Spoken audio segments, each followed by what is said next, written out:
partir de agora eu converso com você. Sempre digo que, apesar do privilégio, é uma responsabilidade muito pesada. Posso ser cansativo, mas não me importo de dizer que o tempo que agora a gente vive não vai voltar. Assim é a vida. E se a gente não aproveitar bem o nosso tempo, a gente desperdiça aquilo que passa e não volta mais. Então, se você veio aqui para arranjar namorada, você veio no lugar errado, porque ela não vai te querer. Se você veio aqui para arranjar um namorado, você veio no lugar errado, porque ela não vai nem olhar para você. Se você veio aqui por qualquer outra razão, você perdeu o seu tempo. Se você veio aqui procurando entretenimento, você vai sair daqui mais triste do que você entrou. Porque aqui não tem espetáculos. Para alegrar o coração, dar algumas gargalhadas e depois ir vazio para casa. Talvez lembrar a piada do palhaço e tentar sorrir de novo, mas aí a piada do palhaço perde a graça quando a vida se coloca diante da gente com seus desafios e a gente percebe que piada de palhaço não vence as dores da vida. Mas se você saiu de casa e disse assim, eu vou lá, porque eu quero ouvir a palavra que a Bíblia pode dizer ao meu coração.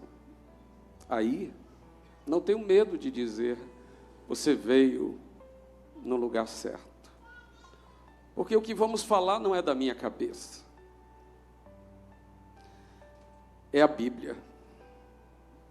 E eu agradeço a Deus, porque não é só aqui. O nosso bairro, temos inúmeras igrejas em que a Bíblia está sendo levada ao coração das pessoas. E eu fico mais feliz ainda, porque em toda a cidade de Vitória, seja lá no morro, seja lá no vale, seja lá nos lugares dos ricos e poderosos, tem uma casa chamada a Casa do Povo, a Casa de Deus, e ali a palavra está sendo ministrada. E a gente agradece a Deus, porque apesar de toda a resistência da sociedade, em tentar fazer com que esse livro seja esquecido dos nossos corações, ou seja, negligenciado, a Bíblia, ela sobrevive pelo poder da fé e das pessoas que se levantam todos os dias para anunciar o Evangelho segundo as Escrituras. E elas se levantam não só em atitudes de ações assim, mas de atitude de fé, de oração. Porque nós acreditamos na mensagem que a Bíblia traz aos nossos corações.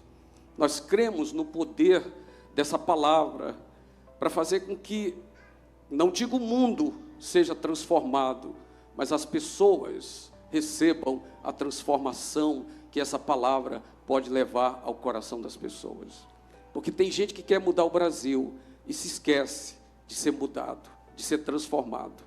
Eu não estou aqui querendo mudar o Brasil, eu não estou aqui querendo mudar o mundo, eu quero mudar, se você me permite essa expressão, eu quero, com meu esforço, com meu trabalho, mudar você. E a Bíblia diz que que é transformado, a grande alegria no céu por um pecador que se arrepende. Todas as pessoas têm suas funções, mas a minha, eu não me envergonho. Eu sou um ganhador de almas, como todos aqui são. Essa é a missão de cada crente em Cristo Jesus, um ganhador de alma, alguém que pesca. E disse Jesus, eu vou fazer de vocês pescadores de homens. Então, cada um de nós, se não tem sido, deve ser pescador de homens. E a partir desse momento eu converso um pouquinho com vocês. Pode ser que essa palavra não seja, eu espero que seja uma palavra para minoria. E que a maioria esteja fora disso aqui que eu vou anunciar. Por que eu digo isso? Porque eu vou falar de algo que não é tão agradável aos ouvidos. Eu tive a felicidade em uma das quintas-feiras aqui, e eu tenho o privilégio de ser um bom ouvinte. E toda aquela pessoa que deseja ser um bom cantor, você precisa ouvir o máximo possível de canções e de cantores. Se você deseja ser um pregador, você precisa se educar para ouvir o máximo de pregadores possível. Não digo que sou bom nisso, mas eu sou um bom ouvinte. Eu gosto de ouvir, mais até do que falar. Eu tenho o privilégio de me sentar e ouvir o Caed. Aí é porque eu já tenho uma certa intimidade com ele, mas o nome dele é Eduardo. Ouvi o Caed pregar aqui na quinta-feira, uma dessas quintas-feiras atrás, e de uma forma tão lúcida, tão profunda. Ele invadiu meu coração, aquele menino, com sua simplicidade, falou do desconforto de muitas situações da vida, e que a gente, como pessoas de Deus, a gente passa por alguns desconfortos, e ele disse: eu estou nesse exato momento me sentindo desconfortado aqui diante de vocês, mas eu estava num conforto pleno, porque enquanto Caed, Eduardo pregava, a minha alma se abastecia do combustível. A paz que era provocada pela simplicidade de Caed invadia a minha alma, e eu estava ali sentado no último banco, só glorificando a Deus e olhando para aquele jovem menino, falando a palavra do Senhor, e ele dizendo a sede dele, que ele tem de servir a Deus, e que muitas vezes ele briga com o celular, e ele tem vontade de ficar no celular, mas alguma coisa diz assim: Caed, vai ler a Bíblia. Aí Caed fica daquela coisa de ler a Bíblia ou ficar no celular, e ele entra num combate quase que mortal entre celular e Bíblia. Eu sou um bom ouvinte. Isso me faz muito bem. Lembro também da jovem Bia, que uma das quintas-feiras também chegou aqui diante de todos nós, num culto de pouca gente, e abriu as Escrituras e ministrou aos nossos corações. E ela disse, e deu exemplos aqui, porque eu sou um bom ouvinte, eu posso dizer como foi a pregação. Ela disse assim: eu peguei um ônibus errado. Quando eu descobri que eu peguei o ônibus errado, eu logo saltei fora para consertar. Não adianta você permanecer no erro. Você está perdendo tempo, você não está ganhando tempo, você percebeu o erro, pula logo fora e faz o retorno, porque aí você está ganhando tempo para consertar o erro, aquilo que você fez de errado, breca, pisa no freio. E ela falou da sua relação com a sua mãe, que depois até encontrei nos corredores da nossa igreja, e parabenizei essa mãe, primeiro pela criação que deu a Bia e todas as meninas que são filhas dela, um bom exemplo de mãe de fé, uma educadora, uma ensinadora da palavra. Aí me lembro de Timóteo. Paulo diz: olha, a tua mãe foi uma grande educadora. Glória a Deus. Tua mãe foi uma grande professora. Ela te ensinou as Escrituras. A tua mãe foi uma grande professora na tua vida, Timóteo.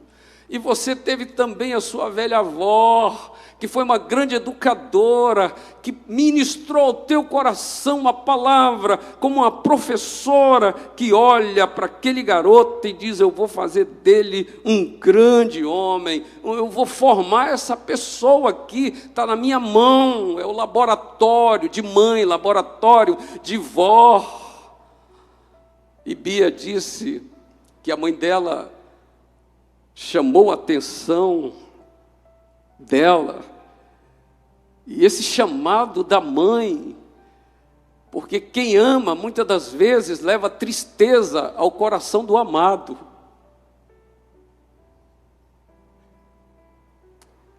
Quando Deus nos entristece, é porque Ele nos ama. E a tristeza, segundo Deus, traz vida. Porque Deus nos aborrece muitas vezes, nos chamando a nossa atenção e dizendo, isso está errado, não pode ser assim. E a gente fica zangado muitas das vezes. E Bia disse, minha mãe disse, Bia, eu faço isso com você, porque eu te amo. Se você sofrer, eu sofro pelo teu sofrimento. Por isso, para não te ver sofrer, e sofrer pelo teu sofrimento, eu te chamo a atenção como alguém que te ama e te quer bem. E Bia ministrou aos nossos corações essas pregações, e como que é bom, como que é bom. E na noite de hoje, eu falei que o tema, eu espero que seja para a minoria,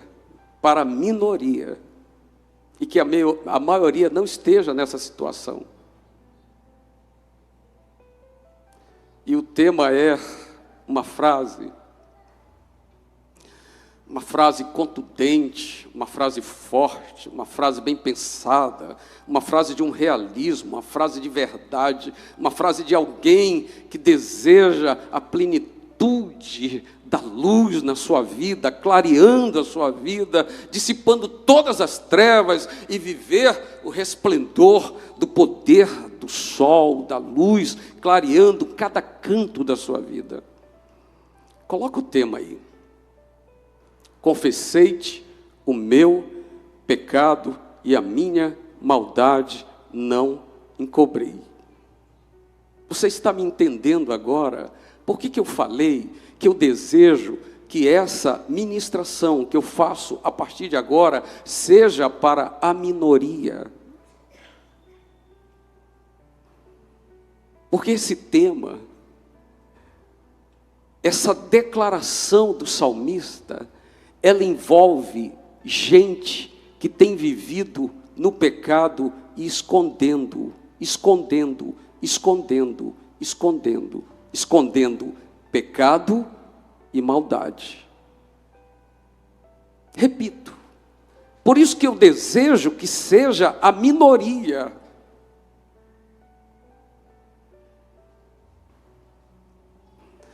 E quando nós falamos destas coisas, de esconder, essas pessoas que tentam esconder, vivem uma vida desgraçada. E quando a gente trata de pecado, quando a gente simplifica isso, a gente resume em uma frase do próprio Cristo, que fala que aquele que ama, cumpre a lei. A lei são aquelas regras sobre regras, que a gente muitas das vezes não consegue guardar todas as regras. Mas o Senhor simplifica a vida daquele que quer viver uma vida de evitar o pecado, de não viver no pecado. E Ele diz, se você amar, você cumpre a lei, você cumpre as regras. Aí, antes de fazer a leitura que desejo, a gente vai, estourou uma máquina de ar-condicionado ali, nada demais. Depois a gente vai mandar consertar. Quando eu trato disso aqui com vocês, eu me recordo do jovem José, que vai para a casa de um homem muito rico, e ele era ali o chefe, mordomo, alguma coisa assim parecida. E ele era um jovem assim, sabe, que chamava atenção, seu físico, seu jeito. Sabe aquele rapaz assim? Aí ele começou a trabalhar na casa dessa mulher, o marido saía para trabalhar. Eu acho que ele não foi muito inteligente, não. Você que é mulher, Nunca contrate alguém que seja assim, sabe? Muito tentador para trabalhar lá na tua casa. Seja inteligente, não seja tão tola assim, né? Dá uma olhadinha assim de cima e embaixo e vê se é tentação demais para colocar dentro da tua casa, para trabalhar. E a Bíblia diz que esse homem então leva José lá para dentro da casa dele. E agora ele sai para trabalhar, e um rapaz jovem, musculoso, bonito, né? E a mulher dele olhou para José e disse: eita, aqui dentro da minha casa, esse garotão.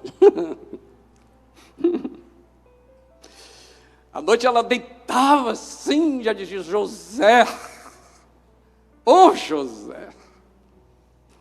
Já acordava cedo, ia para o banheiro, já se maquiava, já passava desodorante, vestia uma roupa, ela ia receber José, o funcionário. José saía de casa, fazia sua prece a Deus, pois era temente a Deus, e dizia: Senhor, me guarda do laço, me livra da tentação.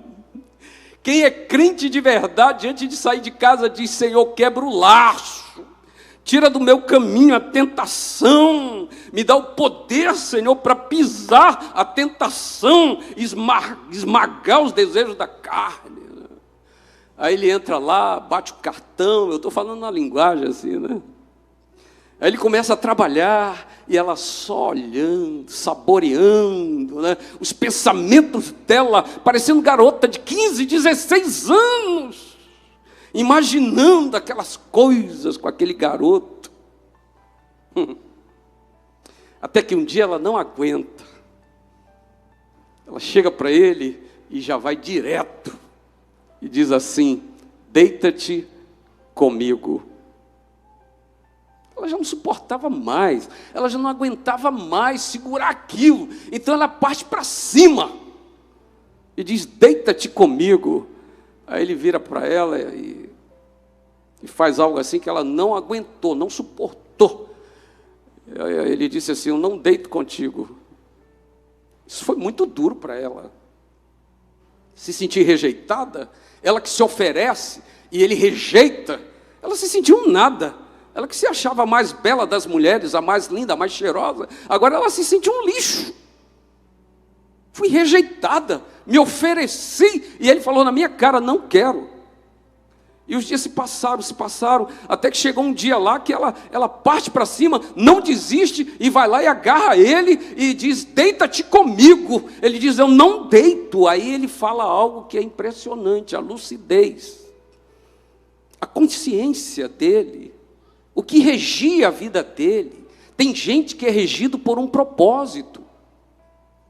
Quem é regido por propósito não se vende, não é tão frágil, não é tão fraco assim, porque ele tem um propósito. E o propósito bem estabelecido, ele provoca a fortaleza nos nossos momentos de fraqueza. Eu tenho um propósito na vida. E ele vira-se para ela e diz assim: eu não vou fazer isso. Ela diz: mas como não? Ela diz: o meu Senhor confiou em mim. Olha que coisa linda, que não se perde com o tempo, porque tem gente que não valoriza mais isso, tem gente que não é grato, tem gente que não tem reconhecimento pelo que o outro fez. Ele diz: ele confiou em mim, ele colocou aqui nessa casa todas as coisas debaixo da minha coordenação, debaixo da minha administração. Só você que não, você é mulher dele. Eu não vou fazer isso com ele, eu não vou trocar o bem que ele me fez pelo mal, eu não vou ser ingrato a esse ponto. E outra coisa, se eu me deito com você, eu peco contra Deus. Olha essa ideia. Se eu me deito com você, eu peco contra Deus. Sabe, se você ainda não atentou para isso, aquilo que você faz ao próximo, se faz contra o próximo, você faz contra Deus. Se você faz a favor do próximo, você faz a favor de Deus. Jesus diz assim: quando você veste alguém que passa frio, você veste a mim. Quando você alimenta alguém que está com fome, você alimenta a mim. Quando você dá abrigo a alguém que não tem, você faz a mim.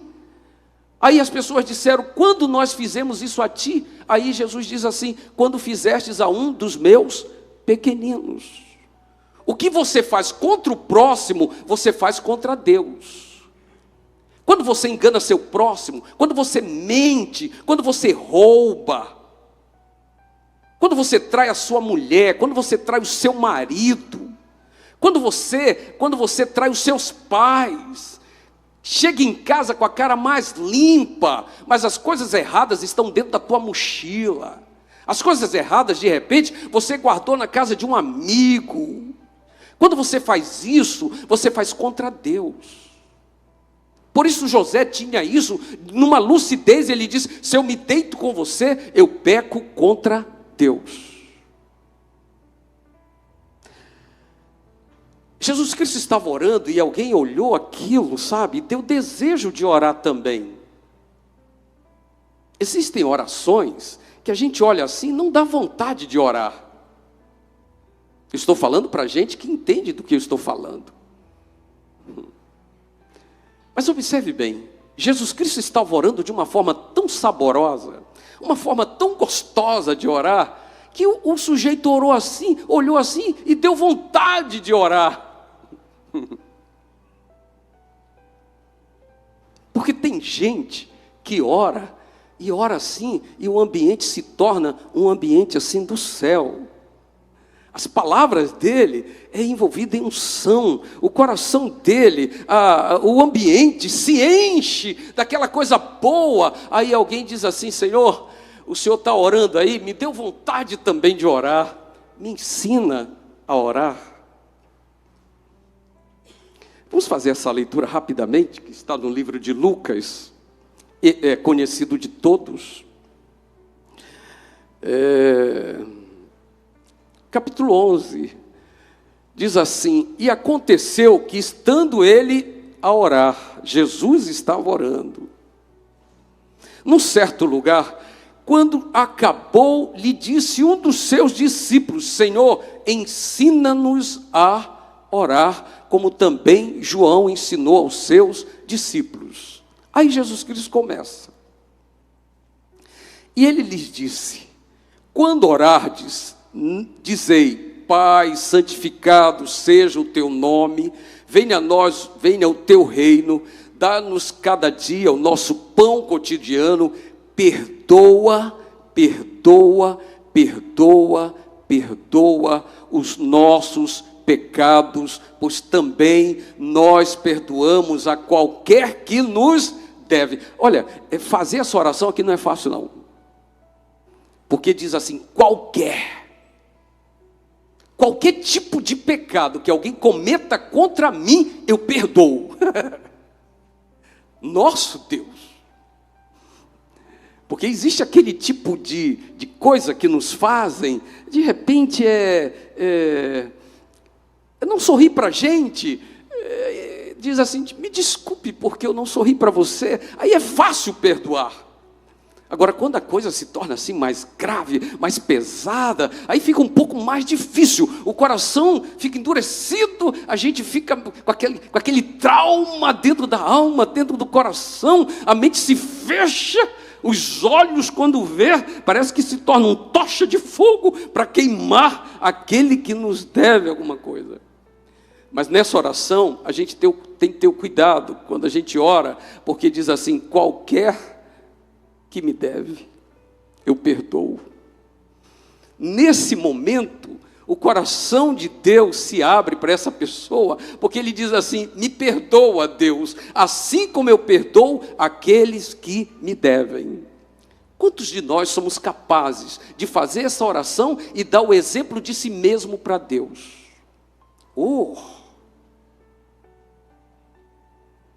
Se a gente recita isso sem pensar no que nós estamos falando, é fácil. Agora, quando você se dá como exemplo de gente que perdoa, Deus, eu me dou como exemplo de perdão. Assim como eu perdoo a qualquer que me deve, me perdoa também. Aleluia.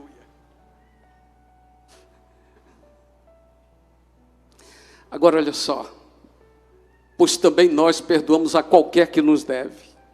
E esse final é um final assim que deixa uma mensagem no ar. Porque diz assim: e não nos conduzas em tentação. É aqui que eu sinto algo assim, que me trava por dentro. Trava. Porque esse fechamento dessa oração, ele nos traz assim, o perigo que nos ronda, o perigo em que nós estamos cercados. Pois diz assim: mas livrai-nos do mal. Toda vez meu coração se mergulha nisso aqui, e eu fico pensando: livrai-nos do mal, me livra do mal, me livra. E quando a gente fecha essa oração pedindo ajuda externa, é porque é muito poderoso esse mal. É mais fácil perdoar qualquer coisa do que vencer esse mal, porque perdoar qualquer coisa, eu posso me preparar para isso, eu posso me exercitar para isso, e acabo conseguindo, pois ele diz, assim como eu perdoo aqueles que me devem, me perdoa também. Agora, quando ele fala, livrai-nos do mal, ele pede ajuda, ele diz, eu não consigo me livrar sozinho. Vamos para o salmo que eu quero ler junto com vocês. Salmo 32. Davi, quando abre o coração para revelar essas coisas para a gente, ele faz algo assim que é uma terapia para todos nós, é uma ajuda para todos nós. Ontem nós estávamos conversando, foi até lá em casa, recebemos a visita do nosso irmão Arimar, sua família, e a gente começou a conversar com respeito ao estresse, agitação, nervosismo, e aí cada um começou a dizer, eu sinto isso, eu sinto aquilo e tal, meu coração se agita, e aí eu tive a oportunidade de dizer, gente, como é bom a gente revelar estas coisas, revelar as nossas fraquezas. A pior coisa é você se sentir fraco e olhar para o lado. É como se você tivesse cercado de um exército de poderosos e de super-heróis. Homens que estufam o peito. E você no meio deles. E eles estufam o peito. Pressionam os músculos. Quando abre a boca, parece uma pedra, nada toca eles. Aí Asaf diz, ó Deus, eu olhei para o meu vizinho e ele parece um gigante de força. Eu perguntei ao meu vizinho, ele disse que está rico, está poderoso, não sente dor, as angústias da vida não lhe afligem. Se você passa a ideia de super-homem para os seus filhos, você mente. Se você passa a ideia de que nada dói em você, você mente. Se você passa a ideia que você consegue tudo, você mente. Se você passa a ideia de que você vive essa vida sem ter nenhum trauma, sem ter nenhum lugar tenebroso dentro de você que te inquieta todos os dias, você mente. Se você diz que todos os dias você levanta da cama como se fosse um gigante, cheio de energia, cheio de alegria, cheio de poder, você mente e não ajuda ninguém. E eu disse ali para todos nós, dizendo, essa aqui é a melhor reunião que ajuda. Porque o fraco, ele olha para o lado e vê outro fraco. E olha para o outro fraco e olha para o outro fraco.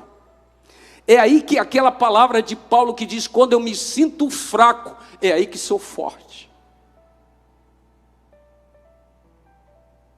Porque quando a gente descobre que todo mundo passa o que você passa, aí você já tem o primeiro passo para a vitória. Porque se estão de pé, não é porque são fortes, mas é porque fazem aquilo que Paulo diz no final da sua vida: combati o bom combate, acabei a carreira e guardei a fé. É gente que bate, é gente que batalha, é gente que guerreia, é gente que não se entrega.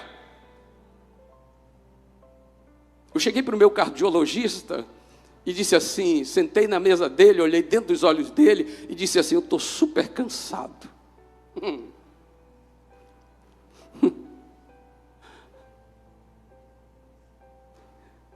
Como que isso me ajuda? Dizer eu não me canso, eu sou super-homem, é isso, aquilo e tal. Isso não ajuda ninguém, nem a você.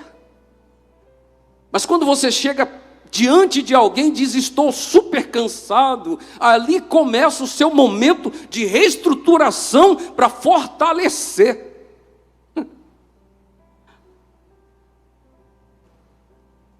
E Davi, ele é impressionante como ele nos ajuda. Quando ele fala destas coisas. Salmo de número 32, diz assim: bem-aventurado, já começa assim, bem, bom. Bem-aventurado aquele cuja transgressão é perdoada e cujo pecado é coberto. Bem-aventurado o homem a quem o Senhor não imputa maldade e em cujo espírito não há engano. Enquanto eu me calei. Olha o momento em que ele esconde o pecado dele. Ele esconde, ele diz: eu me calei, eu escondi o meu pecado. Você esconde o seu pecado da sua mãe, do seu pai. Você esconde o seu pecado do seu patrão, da sua esposa, do seu esposo. Talvez você esteja sentado aqui, mas você tem um amante.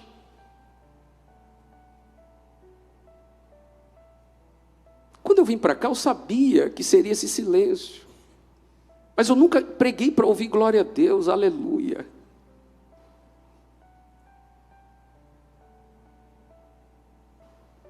Talvez você esteja aqui, mas no seu bolso tem dinheiro ilícito.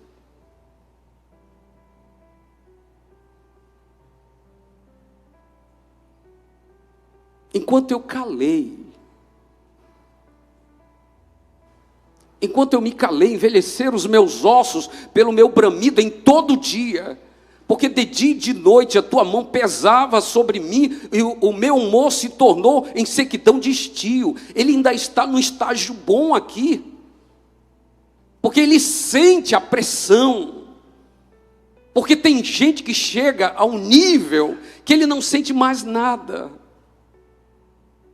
Esse é o momento, se alguma coisa ainda te incomoda pelo teu pecado, você ainda está vivo. Tem esperança ainda para você, se isso te incomoda. É como se você vivesse debaixo de uma pressão ali, ó. Ainda tem jeito para você. Agora, quando você não sente mais nada, não te incomoda mais, aí você vira um cara de pau, um cara lavada. Mas Davi não chegou a esse ponto. Ele diz: eu sinto a pressão de esconder o meu pecado.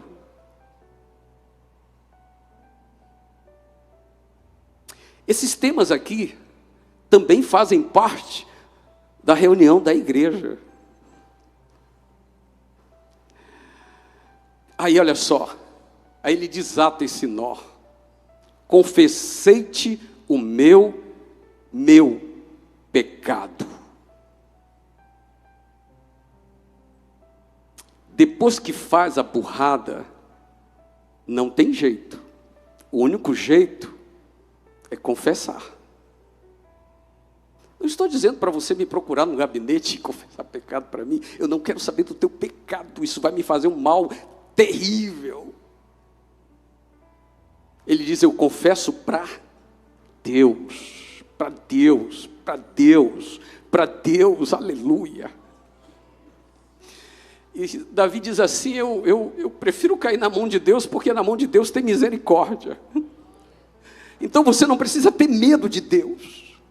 Feliz é aquele filho que não tem medo de pai, não tem medo de mãe. E chega para o pai, chega para a mãe e diz assim, pai, eu pequei, mãe, eu pequei.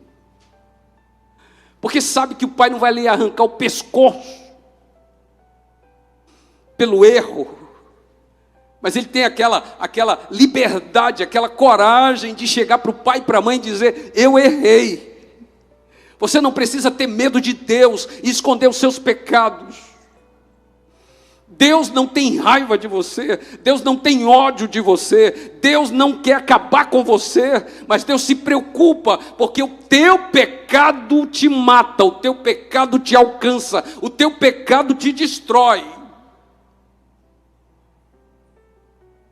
Você pode esconder da sua mãe, do seu pai, do seu marido, da sua esposa, você pode esconder do seu patrão, você pode esconder dos seus amigos, mas você não consegue esconder de si mesmo. Eu não estou falando nem de Deus. Confessei-te o meu pecado e a minha maldade, a minha maldade, a minha maldade, a minha maldade. Meu Deus do céu. Isso é muito forte, pecado e maldade, essas coisas que a gente convive com elas e combatendo 24 horas, sim ou não? Edir Macedo que diz assim, sim ou não? Eu combato 24 horas a maldade. Eu combato 24 horas o pecado. Verdade. É uma coisa tão terrível que muitas das vezes num sonho a maldade, o pecado se faz presente nos teus sonhos. Nos meus sonhos. Sim ou não? Aí você acorda pela manhã, aí você, oh, glória a Deus, era só um sonho. Aí você diz, Senhor, me guarda desse sonho, me guarda dessa maldade, me livra disso.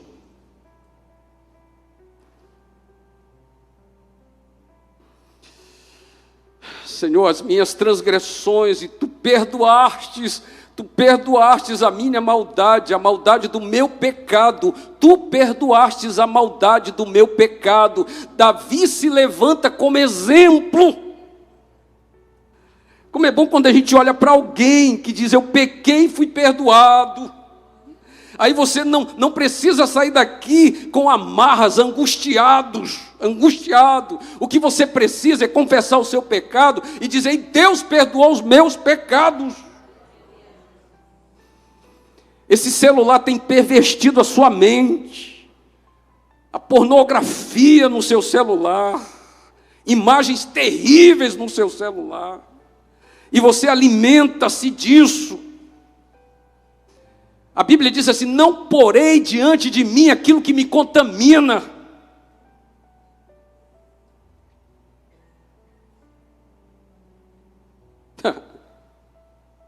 Eu não sei nem o que estou fazendo aqui hoje.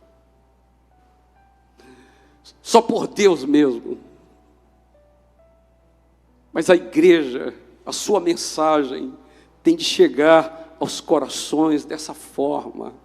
Porque nós estamos tratando da salvação da tua alma, a salvação da minha alma, e se nós não cuidarmos destas coisas, isso entra sutil nas nossas vidas, e somos alimentados todos os dias por porcaria que chegam no nosso celular, que a gente coloca diante da gente, e aí esconde, tem lá o segredo do celular, a senha do celular, que a mulher não tem, que o marido não tem, que o pai não tem, que o filho não tem, porque temos muita coisa para esconder nesse pervertido celular. Ah, pastor, meu celular o senhor pode pegar que está limpo, mas aí o Senhor diz assim, como vai tua mente? Aí Jesus Cristo vai lá e aperta a orelha, vai lá e aperta o cinto e diz assim, se tu olhares, homens, se tu olhares para uma mulher com desejos, babando pelo canto da boca, imaginando: ah, se eu te pego. Só na mente. Aí Jesus vai e aperta o cinto. Jesus vai e tira a liberdade daqueles que se sentem libertinos da mente. Porque aqui está bem lacrado, aqui está bem guardado, aqui eu levo para o túmulo, ninguém vê, ninguém sabe, não tem psicólogo, não tem psiquiatra, não tem nenhuma máquina, não tem nenhum aparelho que invada a minha mente e descubra. Aí Jesus Cristo vai lá e diz assim: se tu pensares assim, já adulterou com ela.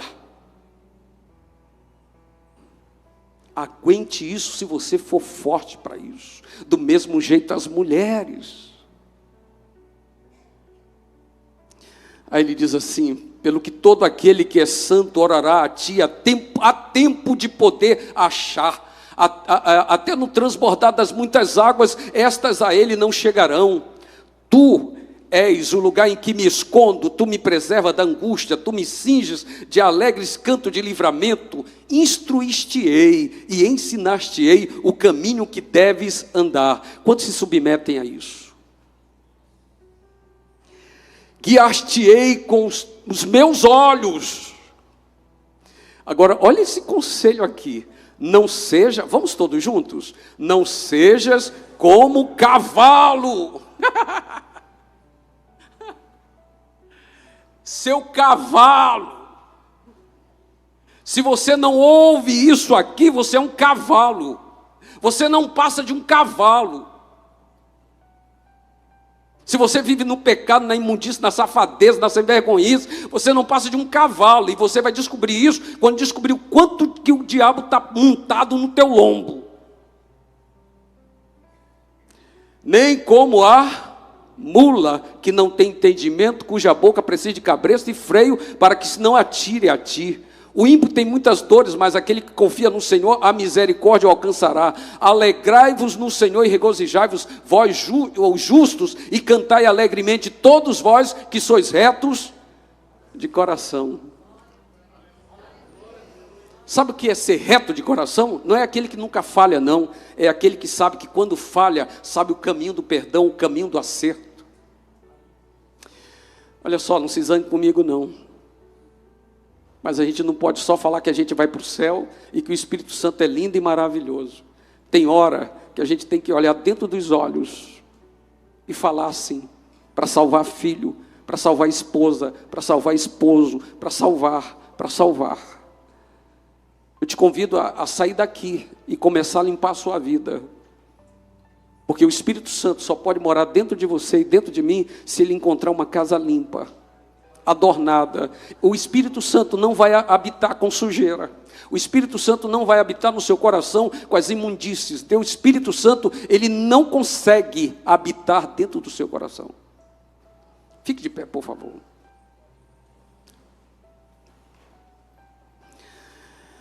Querido e eterno Deus, obrigado por tua palavra, Deus. Ó Deus, tem hora que é necessário um despertamento, um solavanco. Tem hora que é necessário aquele galo que canta. Ó Deus, tem hora que é necessário, Senhor, que alguma coisa ainda que fira, que machuque, que não agrade, Senhor, mas que vem para salvar. Ó Deus, que todos aqueles que me ouviram nessa noite possam entender, Senhor, o propósito do meu coração, o propósito da tua palavra. E eu volto a dizer, Senhor, espero que uns 3 aqui só estejam escondendo o pecado, que o resto estejam livres disso, Pai. Mas se for um pouco mais do que isso, mais de 3, que possamos, ó Deus, colocar diante de Ti todas essas coisas e encontrar a salvação e a solução. Assim despede o teu povo em paz, e que a tua palavra permaneça, Senhor, ó Deus, gritando, sendo a sirene, Senhor, para as nossas vidas. Assim nos despedimos no amor de Deus, na graça de Jesus Cristo, na comunhão e na consolação do Santo Espírito, agora e sempre, amém. Te amo, Deus te abençoe, um beijo no teu coração, uma boa semana.